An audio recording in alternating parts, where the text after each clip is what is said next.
That right there is a giant problem. That's just waste from one pad. I'm Bo. Hi, Bo. Mick. Pleased to meet you. I've known you for a while. Oh, you have?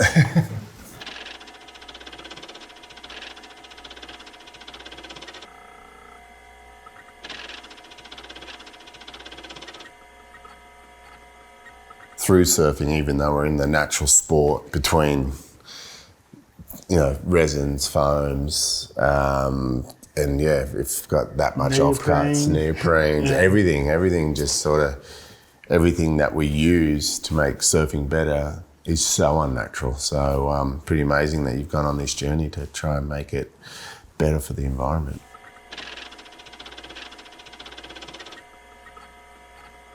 So basically a straight EVA sheet, so you'll feel how thick that is. I think that one's a 8mm sheet. Mm-hmm. From that, you've got the die cut center, which just is a basic die cut. Yeah. It's not the end shape. So what do you think happens with that? Well, we'll throw that one out. Yep, that one's waste. Then from that, the sanding or the grooving. Yeah, so that's just gone from an 8mm sheet to probably half of that. So that turns into basically EVA dust, and it's never to be seen. Sheesh. Then we get to a kicktail, which is a big block initially, and then they sand the angle on it. Yeah. And then we got this little guy, which is the teardrop arch, which sits there. So you got a few different pieces already. Starting out from this, you've probably wasted close to 60-70%. And then from that, you're saying another 30%. A rough estimate on an average pad, but it's this one, we're saying 67% waste. It's this. That's all waste from one pad. That's crazy, isn't it? That's so crazy. That right there is a giant problem. That's just waste from one pad. It's not good.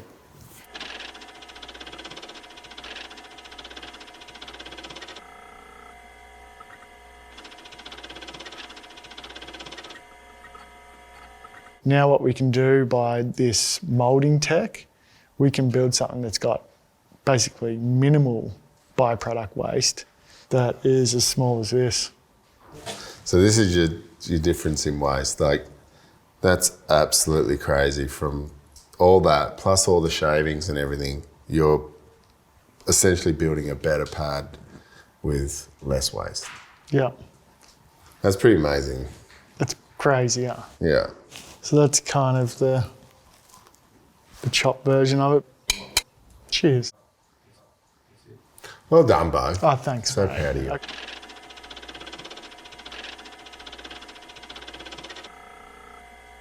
Your idea was to try and, 1, reduce waste, 2, create something that's never been done before, and 3, make a better fit and feel for your foot.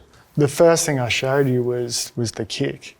And that's kind of where it all started. And that was completely influenced by other industries a shoe industry for sure. It's because they use similar materials in EVA and foam and rubber. So I was like, why can't we do that stuff as well? I remember one thing that you told me going into this. I asked, why do you love the square lock traction so much? And you said, it's about the spaces in between the traction as much as the traction itself. Yeah. So you don't want your traction to just be too closed up, because otherwise you'll not be able to sink your toes in right into the middle of the grips. I like the squares in the fact that doesn't matter if you're going, north, south, east or west on the board, there's always a hard edge to butt up against. When we had the option to play with new textures, that was a lot of the ideas that I kept sending over to you. When you're dealing with a moulded pad, you can change that sort of thing pretty easily, because now we're not concepted to just having one specific shape for the whole pad.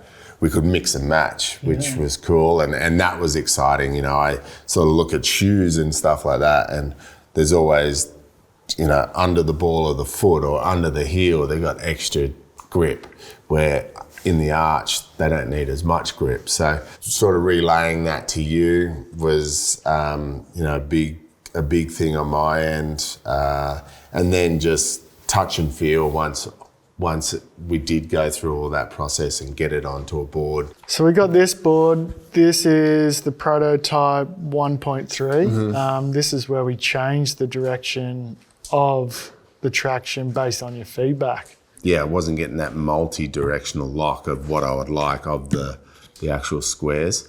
So what you've done, every second square is a different direction to the one next to it. So you're getting that multi-directional lock in, which is great. The arch bar almost adds a second lock where you're just stuck in there, but then you've got the force going back as well. In a turn like that, you can sort of see it pretty perfectly where the foot does it.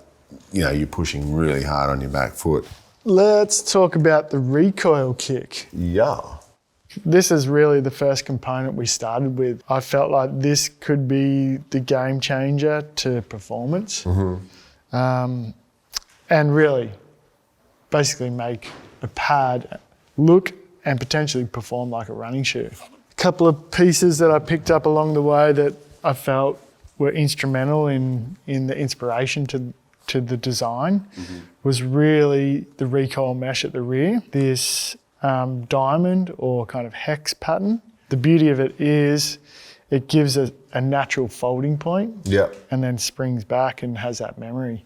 Like a real hard forehand turn, I guess, like your heel's right back on it. So that would be perfect for when, like, you know, when you push it right back. Yeah.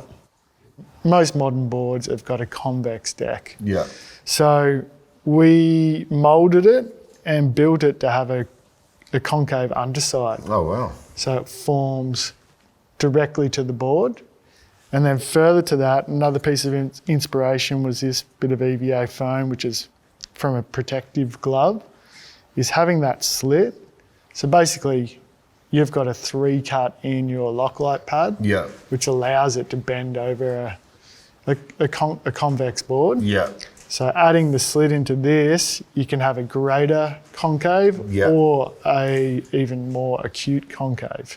I think that's great where, you know, not all boards are the same. They don't have the same contour. So to be able to have that split there, shape it around the board is perfect. I felt like these ones are sitting really flush and we're not getting these extra air bubbles.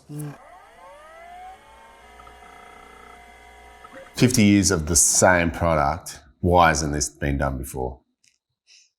It's hard because the product that we've got, it works, but no one sees the back end behind it and the byproduct waste. So maybe there hasn't been motivation to change it.